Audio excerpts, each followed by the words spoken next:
2장. 그들은 그렇게 어둠 속으로 끝없이 추락하고 있습니다. 그러나 여러분이 그들에게 손가락질 만한 고상한 위치에 있다고 생각한다면 생각을 바꾸십시오. 누군가를 비난할 때마다 여러분은 자신을 정죄하는 것입니다. 여러분도 다르지 않기 때문입니다. 남을 판단하고 비난하는 것은 자신의 죄와 잘못이 발각되는 것을 모면해 보려는 흔한 술책입니다. 그러나 하나님은 그렇게 호락호락하신 분이 아닙니다. 그분은 그 모든 술책을 꿰뚫어 보시며 그러면 너는 어떤지 보자고 하십니다. 혹시 다른 사람을 손가락질하면 여러분이 저지른 모든 잘못에 대해 하나님의 주의를 돌릴 수 있다고 생각했습니까?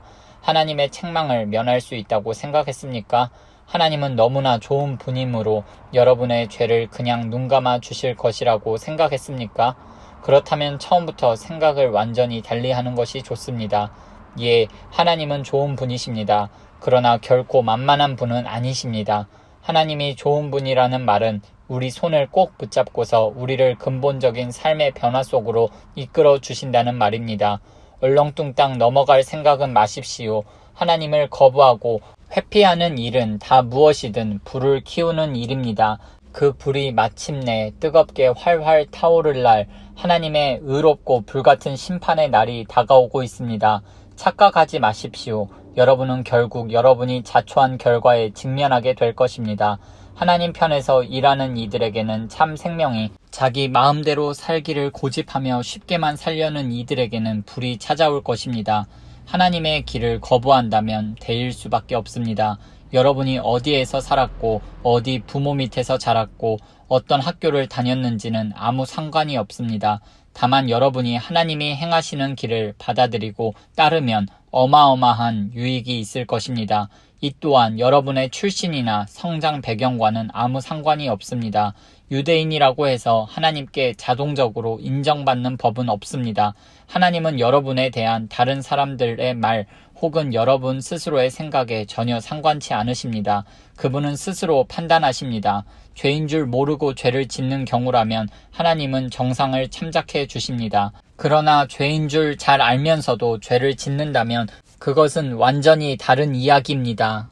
하나님의 법을 듣기만 하고 그 명령을 행하지 않는다면 그것은 시간 낭비일 뿐입니다. 하나님이 중요하게 여기시는 것은 듣는 것이 아니라 행하는 것이기 때문입니다.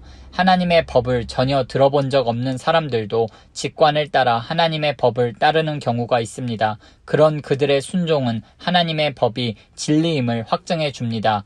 그들은 하나님의 법이 밖에서부터 우리에게 부과된 낯선 것이 아니라 우리가 창조될 때 우리 안에 새겨진 것임을 보여줍니다. 그들의 내면 깊은 곳에는 하나님이 말씀하시는 그렇다와 아니다의, 그분의 옳다와 그르다에 공명하는 무언가가 있습니다. 하나님의 그렇다와 아니다에 대해 그들이 어떻게 응답했는지는 하나님께서 모든 남녀들에 대해 최종 심판을 내리시는 그날 온 천하에 다 공개될 것입니다. 이는 내가 예수 그리스도를 통해 선포하는 하나님의 메시지에 다 들어있는 이야기입니다. 유대인으로 성장한 이들에게 말합니다. 여러분의 종교가 여러분이 기댈 수 있는 안전한 품이라도 되는 줄 착각하지 마십시오. 하나님의 계시에 정통하다고 하나님에 관해서라면 최신 교리까지 다 꿰고 있는 최고 전문가라고 목에 힘주고 다니지 마십시오. 특히 스스로 다 갖추었다고 확신하는 여러분, 하나님의 계시된 말씀을 속속들이 다 알기 때문에 어두운 밤길을 헤매면서 하나님에 대해 혼란스러워하는 이들에게 길 안내자가 되어줄 수 있다고 자처하는 여러분에게 경고해줄 말이 있습니다. 여러분이 다른 사람들을 인도한다고 하지만 정작 여러분은 어떻습니까? 나는 지금 정색하고 말합니다. 도둑질을 하지 말라고 설교하는 여러분이 어찌하여 도둑질을 합니까? 얼마나 감쪽 같은지요. 간음도 마찬가지입니다. 우상숭배도 마찬가지입니다. 그러면서도 여러분은 하나님과 그분의 법에 대해 온갖 유창한 언변을 늘어놓으며 용케도 잘 빠져나갑니다. 이것은 어제 오늘의 일도 아닙니다. 너희 유대인들 때문에 이방인들에게서 하나님이 욕을 먹는다는 성경 구절도 있듯이 말입니다. 할례는 어떻습니까? 여러분이 유대인임을 표시해주는 그 수술 의식은 좋은 것입니다. 여러분이 하나님의 율법에 맞게 산다면 그렇습니다. 그러나 여러분이 하나님의 율법을 따라 살지 않는다면 차라리 할례를 받지 않는 것이 낫습니다. 그 반대도 마찬가지입니다. 할례 받지 않고도 하나님의 길을 따라 사는 이들은 할례 받은 이들 못지 않습니다. 사실 더 낫습니다. 할례는 받지 않았어도 하나님의 율법을 지키는 것이 할례를 받고도 율법을 지키지 않는 것보다 낫습니다. 칼로 뭔가를 잘라낸다고 유대인이 되는 것은 아닙니다. 유대인인지 아닌지는 여러분이 어떤 사람인지에 달린 일입니다.